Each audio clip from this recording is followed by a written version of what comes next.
Hello, students and parents.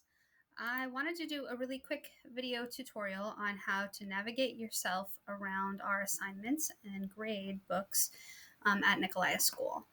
So the first thing you want to do is you want to get onto the KPBSD homepage.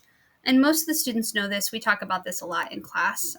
And parents, you may need help logging in the first time, and Miss Olivia can help you do that in the office. So I like to go under the Employees tab, although you can probably find this link someplace else under Students and Parents perhaps, but I go right down to where it says PowerSchool. And when I click on that link, it gives me 3 login options, one for students, one for teachers, and one for administrators. And students and parents, you're going to want to log in here, and students, you'll be using your numbers, login numbers, username and password, just like you would logging into a computer at school. You can do that from home. Parents highly recommend that you log into this frequently, maybe even weekly, with your student to see what's going on. So as a teacher, I would log in here, and then I would go to an assignment. So all of my assignments in PowerSchool have what we call a hyperlink in them.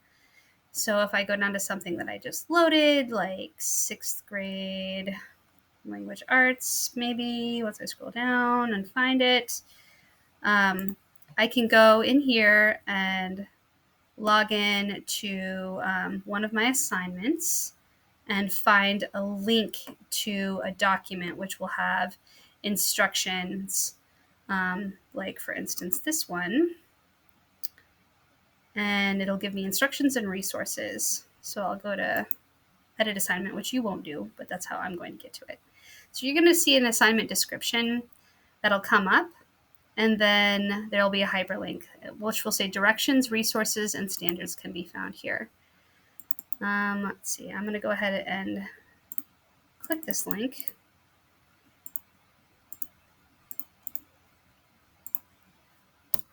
It'll be a little easier on your end than it is on mine. Now this will take me to a document. You will not have editing access to this document, but you'll be able to navigate around on the links. Now, all of my assignments, I'm really careful to make sure that we have an objective, relevance, and the Alaska State Standards listed on there. So you understand what the student should be doing, why the student should be doing it, and how it aligns with our state and district standards, which are legally obligated requirements for teaching and learning. It will give you step-by-step instructions, and will also give you learning resources. All of my assignments are project-based for the most part. Sometimes we will complete an assignment in class, and that will just be perhaps a worksheet or participating in a video or doing something simple, but most of my assignments are project-based. And those assignments combine content, which are the facts and figures and things that we want kids to know, and skills, so things that we want kids to do. We want to take that content and we want to take those skills and we want to put them together in a project so that kids are learning in the most authentic way possible. So here are the learning resources for the content, which is zones of regulation. There are website resources and there are video resources that kids can access at school or at home. And then how to make a poster, which is part of our English language arts speaking and listening, like presentation standards, SL5. And then I have always include like the grading requirements, which is on this rubric. So straight 3s, if a student can check off all of these little indicators on this under 3, that's going to be a 90% of whatever the score is.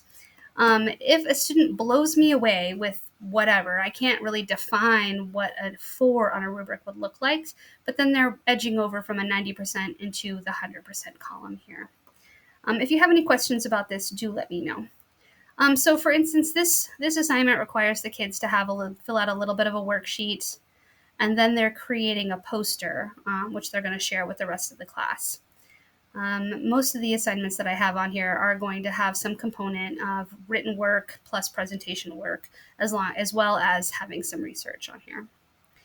So highly recommend that you check in with PowerSchool every week or so with your student to make sure that they're staying up to date. If they get too far behind, I'll send to parents. I'll be sending you an email with your student CC'd on that email. And if you have any questions about what the kids are learning or how they should be learning it, the Alaska State Standards are all listed there, as well as all of the learning materials which are approved through KPBSD that are available for the kids to do that. As well as these online options, we often have in-class options. So there are books available and textbooks and things like that if the kids find that to be a more effective way to learn.